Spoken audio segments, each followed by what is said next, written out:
سیاست میں سخت وقت جو ہے نا وہ تمام رہتا ہے، چاہے آپ ماضی کی اٹھا لیں، جے یو آئی کو دیکھ لیں، اے این پی کو دیکھ لیں، ایم کیو ایم کو دیکھ لیں، پیپلز پارٹی کو دیکھ لیں، مسلم لیگ نون کو دیکھ لیں. سخت وقت جو ہے وہ زندگی میں آتا ہے، پولیٹیکل پارٹیز پر بھی آتا ہے. میں کہتا ہوں کہ اس وقت پتہ چلتا ہے کہ اس وقت سخت وقت سے آپ نے کیا سیکھا. تو جس دن آپ کو سمجھ آ گئی، اپنی لرننگ آپ کی ہو گئی، آپ کھڑے ہوئے نظر آ جائیں گے، آپ اٹھ جائیں گے. آج کی تحریک انصاف آپ کو معلوم ہے، آج کی اپوزیشن آپ کو معلوم ہے، اگر آپ کو وہ کھڑی نظر آ رہی ہے تو میرے خیال میں وہ کافی کچھ سیکھ گئے. اور اگر وہ آپ کو زمین پہ لیٹی ہوئی بکھری ہوئی نظر آ رہی ہے تو میرے خیال میں انہوں نے کچھ نہیں سیکھا. Political dialogue is the only tool with the political parties and leaders to have and to utilize. اس کے علاوہ پولیٹیکل پارٹیز کے پاس کیا ہوتا ہے؟ مطلب 5 اگست کو احتجاج کرنا، 26 نومبر کی وارداتیں، پھر 9 مئی کی وارداتیں، پھر اس طرف آ جائیں تو 14 اگست کو احتجاج. What does it mean? کیا آپ نے سیکھا نہیں؟ کیا آپ کو سمجھ نہیں آئی کہ آپ نے کس راستے جانا ہے؟ یہ ملک کس طرف جا رہا ہے؟ ہم کس طرف بڑھ رہے ہیں؟ آپ کس طرف جا رہے ہیں؟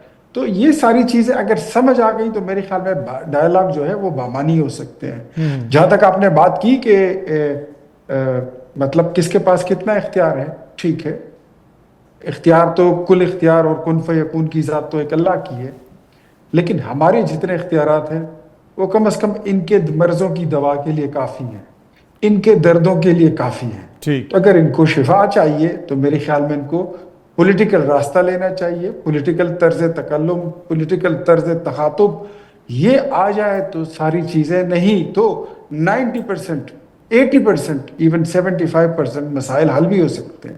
ٹھیک ہے. اور یہ بات بھی اگر بندہ تھوڑی دیر کے لیے بھول جائے، بڑا پن ہوتا ہے اور لوگ اس کو ایکنالج کرتے ہیں کہ ہاں ہم نے بھی کیے تھے 2018 کے الیکشن ایکسپٹ، ہم نے 2013 میں بھی دیکھا کہ کیا الیکشن ہوئے اور اس کے بعد پھر آپ نے کیا کیا. ہم بھی بلا سکتے ہیں. پیپلز پارٹی کے ساتھ بھی ہماری اس طرح ہی مڈ بیر جو ہے وہ چلتی رہی، لیکن پھر چارٹر ڈیموکریسی میں جب ہم گئے اس کے بعد سچویشن کو ہم نے ڈیفیوز بھی کیا اور نارملائز کرنے کی طرف بھی لے گئے.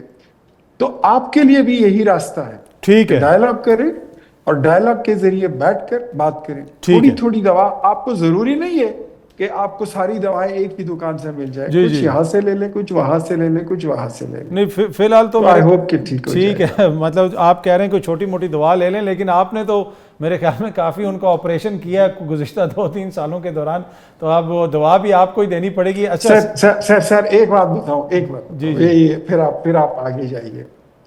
ہم نے کوئی آپریشن نہیں کیا، ہم نے کوئی آپریشن نہیں کیا.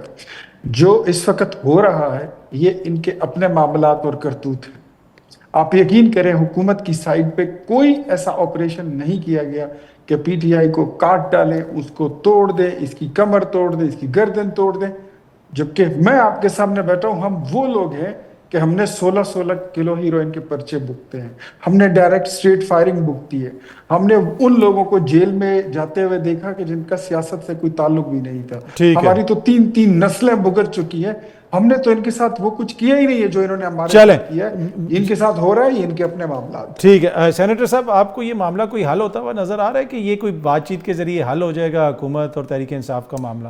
دیکھیں جی، اگر ہم اس خبر کو پازیٹیو لیں تو سب سے بڑا سائن یہ ہے کہ 14 اگست کی جو انہوں نے احتجاج کی کال لی تھی وہ واپس لی جی، تو اس کو ویلکم کرنا چاہیے. میں بھی حکومت کا حصہ ہوں اور میں اپنے جو ہماری پارٹی نون لیگ سے یا دیگر سے کہ ان کو یہ خوش آمدید کہیں.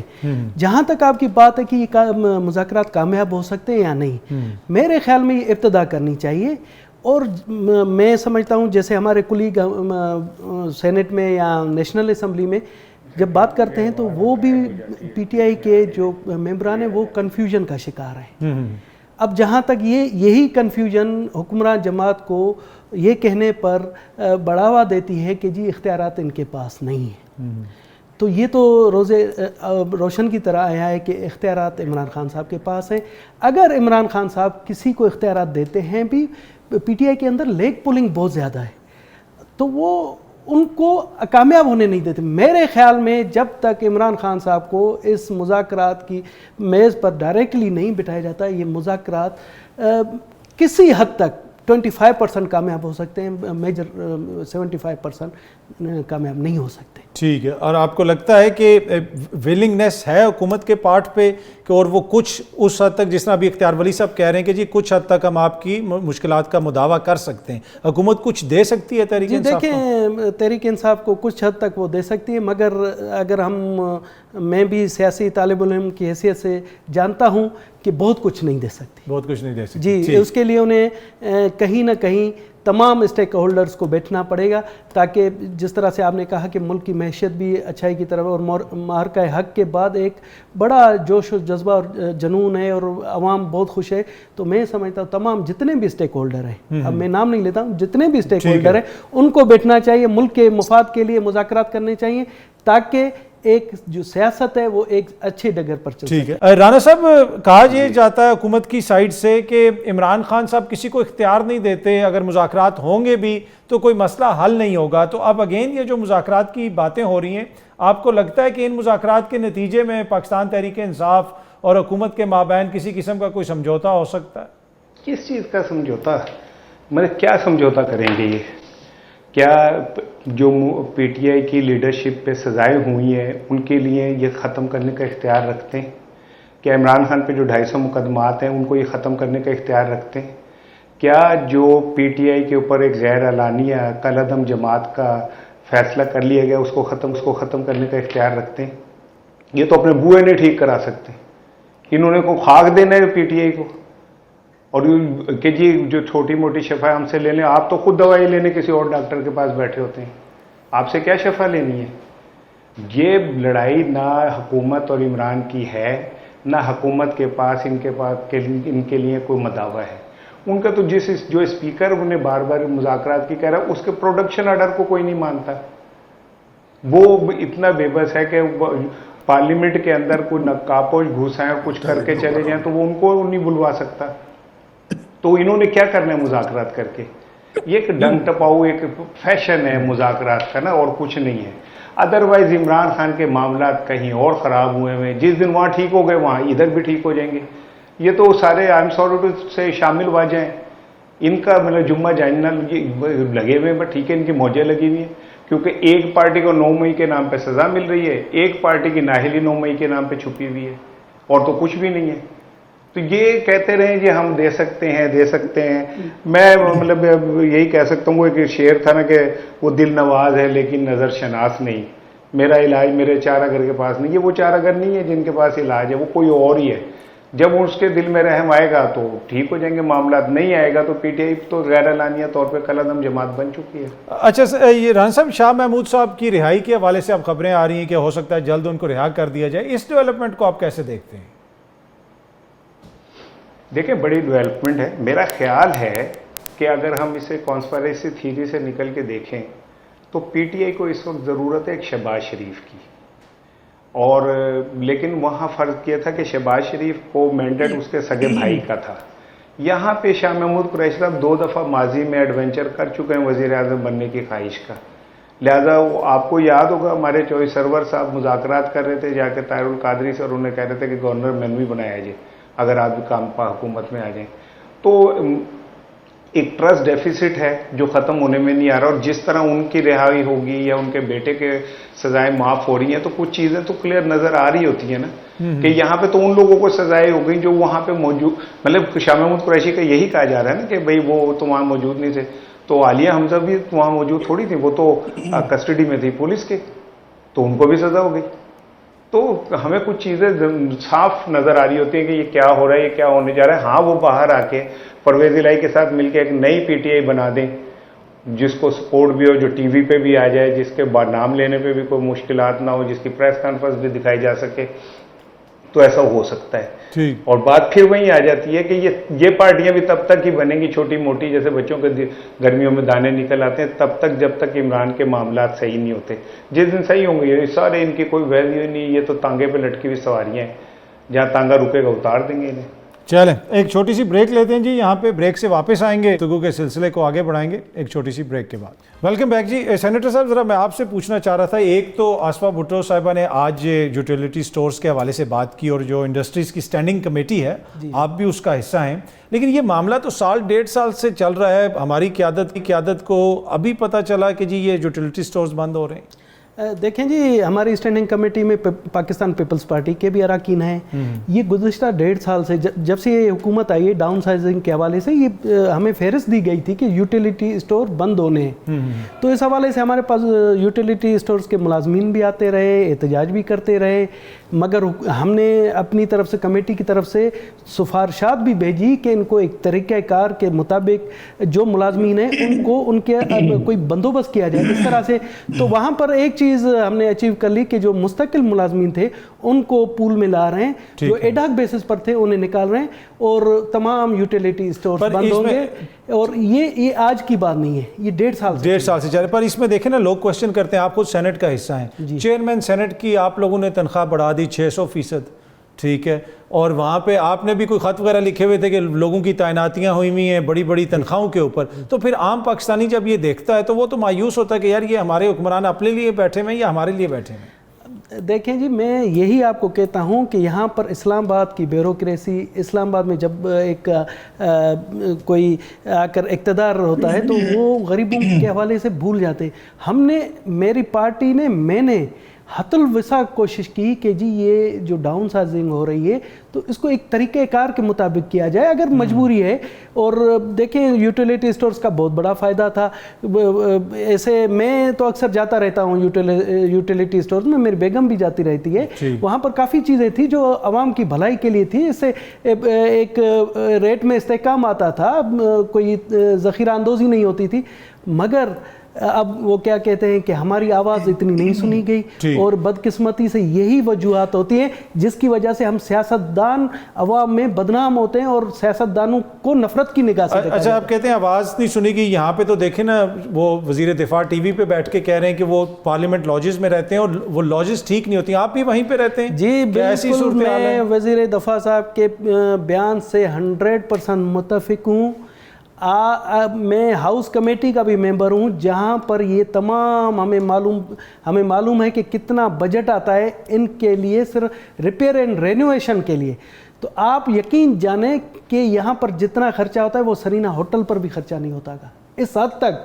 اگر وہ صحیح خرچ یہاں پر اگر ہو اور کرپشن نہ ہو, سارا پیسہ کرپشن کی نظر چلا جاتا ہے.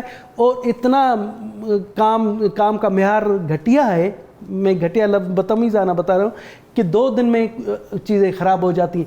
ایون میں نے اپنے جو میرا لاجز ہے, میں کہہ کر تھک گیا, میں نے اپنے پیسوں سے مرمت کرا ہے. اور یہی میں جب دیکھتا ہوں تو وہ ہمیں پتہ پڑتا ہے کہ جی ہم نے 400 کو 6 اپارٹمنٹس ہیں, سب کو ہم نے اس طرح سے کر دیے جیسے سرینا کے بہترین کمرے ہوں. مگر زمینی حقائق یہ ہیں کہ وہاں پر کاکروچ ہیں, چوہے ہیں. اور میرے پاس ایک ممبر آئے تھے برٹش کے وہاں سے, تو جب انہوں نے, میں نے انہیں دعوت دی دکھائے تو انہوں نے کہا کہ ایسی جگہ پر آپ رہتے ہیں.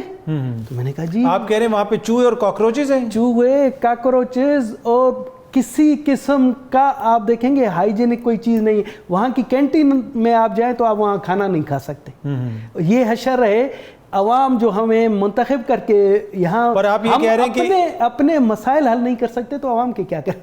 تو یہ آپ کہہ رہے ہیں کہ فنڈز موجود ہیں, فنڈز خرچ بھی ہو رہے ہیں پر کھائے جا رہے ہیں اتنے وافر مقدار میں ہے کہ آپ حیران رہیں گے. چلیں اختیار ولی صاحب, اب یہ حالت ہے اس سارے سسٹم کے اندر. ایک تو یہ ذرا یوٹیلیٹی سٹور والے معاملے پہ بھی گفتگو کیجئے گا تھوڑی سی, اور دوسرا اگر پارلیمنٹیرینز جہاں پہ رہتے ہیں وہاں پہ یہ نظام چل رہا ہے تو باقی جگہوں پہ جہاں پہ عوام کے ساتھ جو ہے کوئی انصاف ہونا ہے وہ کیا ہوگا؟ دیکھیں اتھر بھائی, یہ آپ کے دوسرے پینلسٹ بھائی بول رہے تھے, احسان رانا صاحب, ہاں وہ بول رہے تھے نا, ہمارے ملک کی جمہوریت کتنی توانا ہے آپ کو بھی پتہ ہے, مجھے بھی پتہ ہے. اس جمہوریت کو کتنی بار اس کو آسیب چڑھے ہیں, اس کو کتنی بار جو ہے تو وینٹیلیٹر پر ڈال دیا گیا. اس جمہوریت میں کتنی مارشل لاءیں آئی ہیں, اور یہ کتنی مضبوط رہی ہے، یہ کوئی ڈھکی چھپی بات نہیں ہے. لیکن اس جمہوریت کو مضبوط کرنے کے لیے ہم نے کیا کیا ہے؟ میں بحیثیت سیاستدان سوچوں، آپ بحیثیت ایک اینکر سوچیں، وہ بھی بحیثیت ایک صحافی سوچیں، اور ڈاکٹر صاحب بھی بیٹھے ہوئے ہیں بحیثیت ایک سینیٹر، آپ بھی سوچ لیں. سب کا بس جس کا بھی چلتا ہے وہ جمہوریت پہ دوڑ کے آتا ہے، سیاستدان پہ دوڑ کے آتا ہے، پارلیمان پہ دوڑ کر آتا ہے. حالانکہ میں اگر یہ کہوں کہ ایک بہترین صحافی وہ ہوتا ہے جو اپنا ایک بیلنس تجزیہ پیش کرے. جب صحافی کے تجزیے سے صاف پتہ چل رہا ہو کہ آپ ایک سائڈ پہ کھڑے ہیں، آپ صحافی کیسے کہلا سکتے ہیں؟ جب ایک جج کے فیصلے ثابت کرتے ہیں کہ وہ جج نہیں، وہ یک طرفہ سائڈ پہ فیصلے کر رہا ہے، وہ جج کیسے کہلائے گا؟ ایک بیوروکریٹ جب اپنا کام نہیں کرتا، وہ پیسے بھی کماتا ہے، رشوت بھی لیتا ہے، اور جس طرح بھی ڈاکٹر صاحب نے کہانی سنائی، یا پھر اپنے وزیر دفاع محترم خواجہ آصف صاحب نے جو بات کی، تو وہ کیسا بیوروکریٹ ہے؟ آپ باقی دنیا کو دیکھ لیں، ہمارے ساتھ ہمارے بعد آزاد ہوئے ملکوں کو دیکھ لیں، وہ کہاں پہنچ گئے اور ہم کہاں ہیں. ہم قوم نہیں بن سکے. بس ایک لکیر جو ہے ہمارے ارد گرد ہے، اور اس کے ارد گرد ہم سب رہتے ہیں. اس کے اندر ہم کہتے تو ہیں 14 اگست کو کہ ہم سب پاکستانی ہیں، ہم پاکستان ہیں، لیکن کوئی اپنی ڈیوٹی صحیح نہیں کرتا. ہر بندے نے اپنی 1.5 انچ کی مسجد بنا کے رکھی ہے، اور اس میں وہ کسی دوسرے کو گھسنے نہیں دیتا. تو میرے خیال میں یہ ساری چیزیں ہیں، اور مسائل جو ہوتے ہیں نا، وہ دنیا میں ہر ملک میں ہوتے ہیں.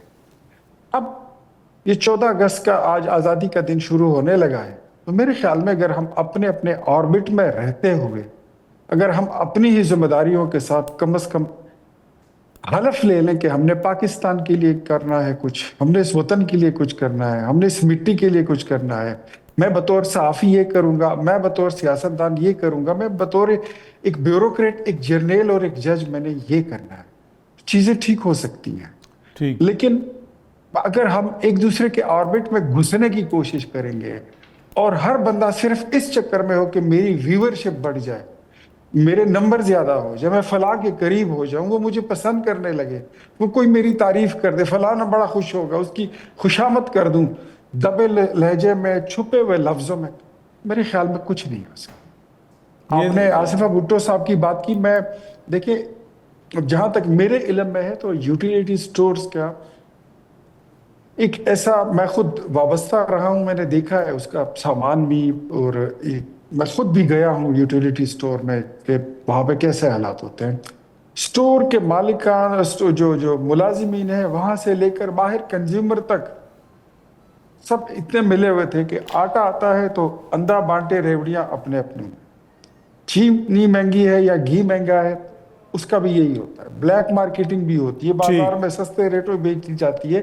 تو وزیر اعظم صاحب نے یہ فیصلہ کیا کہ بجائے یہ کہ ہم یہ اجناس دے لوگوں کو سستی، تو ہم یہ پیسے وہ لوگ جو خط غربت کے نیچے بے نظیر انکم سپورٹ پروگرام کے تحت ہمارے پاس ان کا ڈیٹا ہے، یہ پیسے ہم ان کو ڈائریکٹلی دے دیں تو اس کا شاید ان کو زیادہ فائدہ ہوگا.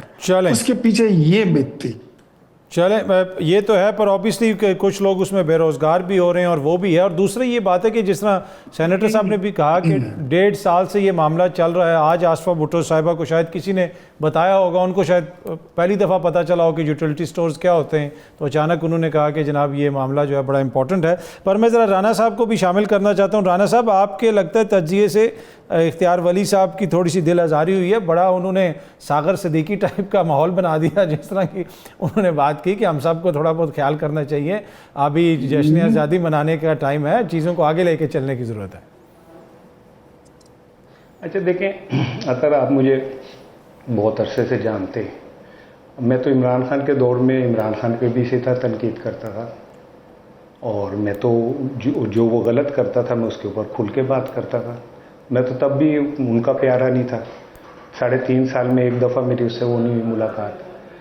تو ہمارا کام ہے صحافی کا کہ جو غلط ہے اسے غلط کہیں. اور اگر اختیار ولی صاحب کو صرف یہ ہے کہ صرف ہم انہیں کہہ رہے ہیں تو ان کی غلط فہمی ہے، آپ کہنے کی جرت نہیں کرتے، ٹھیک ہے نا؟ یہ لفظ جرت والا ذرا پلیز.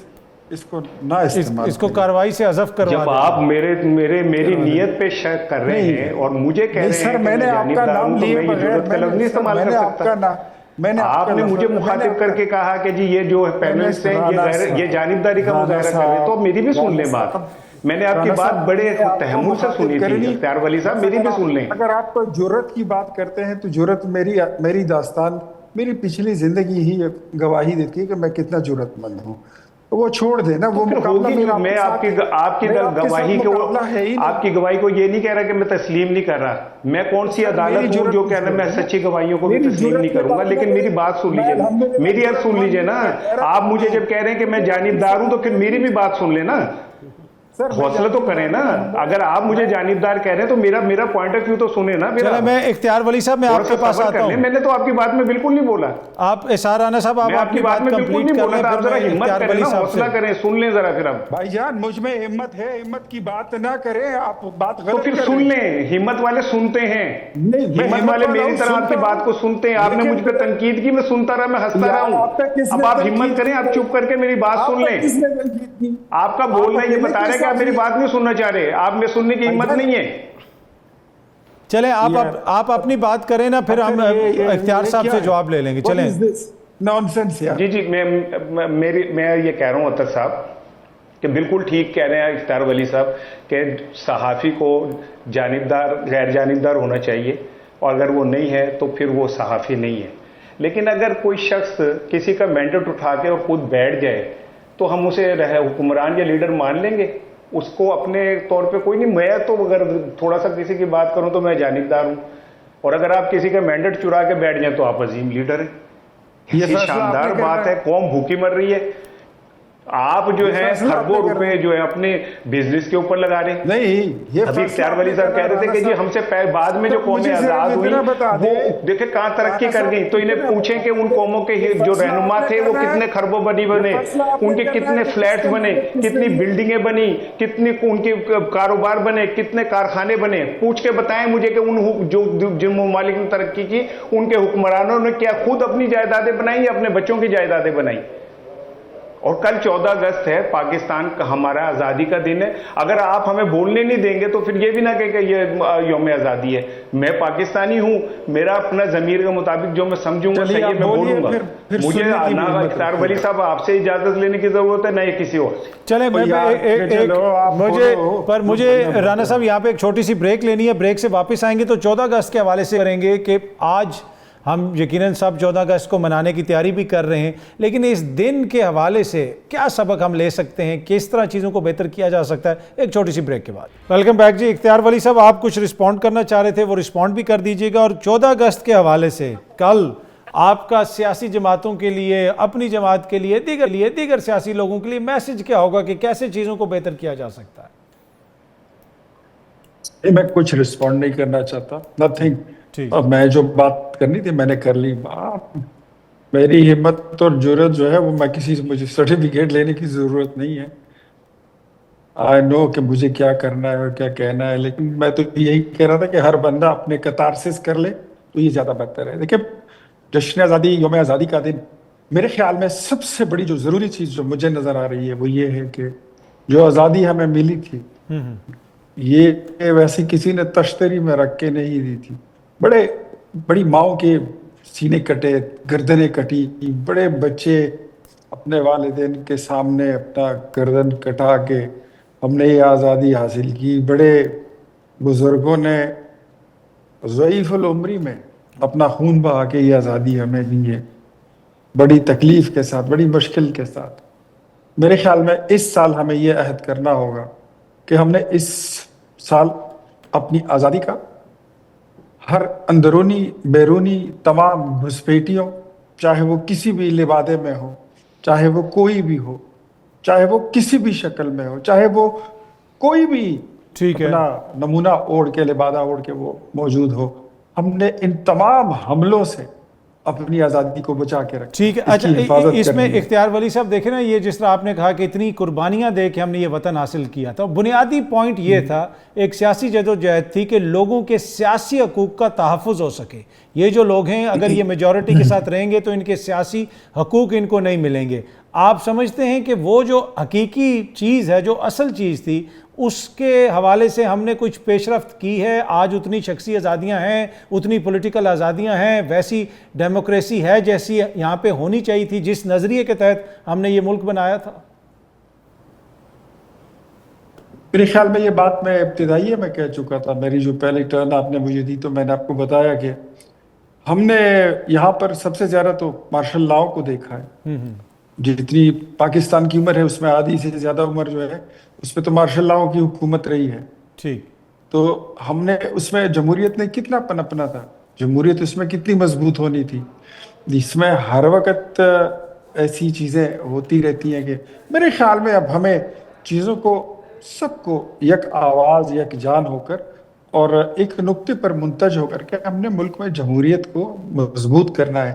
آج جو لوگ، اگر میں پی ٹی آئی کی ہی بات کر لوں، میں دبے لفظوں میں بات میں کرتا نہیں ہوں لفظوں میں، آج تحریک انصاف اتنی ہی اینٹی اسٹیبلشمنٹ ہے کہ وہ پرو اسٹیبلشمنٹ بننا چاہتی ہے. وہ کہتی ہے مجھے پرو اسٹیبلشمنٹ آپ تصور کر لیں. ٹھیک ہے. اس سے زیادہ ان کی کوئی جمہوریت نہیں. اگر اس سے زیادہ کوئی چیز مجھے نظر آئی ہوتی تو باخدا میں آج وہ بھی چلیں. تو میرے خیال میں سب کو چاہیے کہ وہ اپنے اپنے آربٹ میں اپنی اپنے حق کا جو اگر وہ ادا کر لیں. پاکستان میں جمہوریت کیا، بیوروکریسی کیا، گورننس کیا، فوج کیا، عدلیہ کیا، ادارے کیا اور قوم کیا، سب ترقی بھی کر سکتے ہیں اور مضبوط بھی ہو سکتے ہیں. ٹھیک ہے. اچھا سینیٹر صاحب، ویسے بلوچستان میں اس سال کوئی جشن آزادی کی زیادہ ہم نے کوئی کوریج وغیرہ نہیں دیکھی، باقی تو مختلف گورنرز اور وزیر اعلیٰ کے حوالے سے ہم دیکھ رہے ہیں. تو کیا ہو رہا ہے کہ بلوچستان میں کیا کر رہے ہیں آپ لوگ؟ دیکھیں جی، میں پرسوں ہی کافی علاقوں کا وزٹ کر کے آیا ہوں بلوچستان. معرکہ حق کے بعد جس انداز سے جشن آزادی اور معرکہ حق کی جو سیلیبریشن بلوچستان میں منائی جا رہی ہیں، تو میں وثوق سے آپ کو کہتا ہوں کہ ویسا جشن لاہور میں بھی نہیں منایا جا رہا، پنجاب میں بھی نہیں منایا جا رہا ہے. میں تو حیران ہوں کہ بلوچستان کے عوام اس قدر جوش اور ولولے سے جشن آزادی اور معرکہ حق کی سیلیبریشن کر رہے ہیں اور ہمارا قومی میڈیا انہیں دکھا ہی نہیں رہا. اس کا مجھے بہت زیادہ افسوس ہے. اور کل میں نے سینٹ کے فلور پر بھی کہا کہ کہاں ہیں ہمارے تارڑ صاحب وزیر اطلاعات و نشریات جو بڑی باتیں کرتے ہیں مگر وہ بلوچستان کے محب وطن لوگوں کو نہیں دکھاتے. وہاں پر جو چند مٹھی بر شرپا سند عناصر ان کو تو بڑھا چڑھا کر پیش کیا جاتا ہے، مگر وہاں پر جتنے 99.9% محب وطن ہیں ان کے حوالے سے کوئی بھی پروگرام نشر نہیں کیا جاتا. یہی جو آپ نے کہا کہ 14 اگست کے دن ہمیں کیا کرنا چاہیے، 14 اگست کے دن آپ کو بلوچستان کے محب وطن لوگوں کو دکھانا چاہیے، پورے پاکستان کو دکھانا چاہیے اور بلوچستان کے محب وطن لوگوں سے سبق حاصل کرنا چاہیے کہ اتنی مشکلات کے باوجود، اتنی ان کے ساتھ آپ دیکھیں گے دہشت گردی کے باوجود پاکستان کا پرچم بلند کیے ہوئے. ٹھیک ہے. احسان رانا صاحب، 14 اگست کے حوالے سے تحریک انصاف والے پہلے کہتے رہے احتجاج ہوگا، اب وہ یہ کہہ رہے ہیں کہ جی جشن منایا جائے گا. تو یہ کوئی کنفیوژن نظر آ رہی ہے، وہ احتجاج کریں گے یا جشن منائیں گے؟ اور یہ پالیسی آپ کیسے آپ اس کو دیکھتے ہیں؟ ایکچولی وہ نکلنے کی اجازت مانگ رہے ہیں. اوکے. وہ کہہ رہے ہیں ہمیں کسی طرح باہر نکلنے کا موقع دے دیں. تو ان کے پاس یہی ایک راستہ تھا جو انہوں نے اپنا لیا. اور اس سے ہی اندازہ کر لیں. دیکھیں اختیار ولی صاحب میرے بھائی ہیں، میں ان کا احترام کرتا ہوں، لیکن اصل چیز یہ ہے کہ جب میں اختیار ولی صاحب جیسے دبنگ آدمی کی بات سنتا ہوں تو میں شاید یہ توقع کر رہا ہوتا ہوں کہ وہ یہ کہیں گے کہ ہاں ہم ایک غلط جگہ پہ بیٹھ گئے ہیں، غلط مینڈیٹ کے اوپر بیٹھ گئے، اخلاقی طور پہ ہمارا نہیں ہے. میں ان کی بہت قدر کرتا ہوں، میرا دل سے ان کے لیے دعا نکلتی ہے. وہ بڑے بہادر آدمی ہیں، میں ایکسپیکٹ کرتا ہوں کہ وہ سچ بولیں گے. اب تو ان کے وفاقی وزیر بول رہے ہیں، گورنر سندھ بول رہے ہیں. اب یہ کیسے سمجھ سکتے ہیں کہ جس جگہ پہ آپ مینڈیٹ کو نہیں مان رہے اس جگہ کو آزادی مان لیں گے آپ؟ میرا باپ قائد اعظم کا ذاتی ملازم تھا.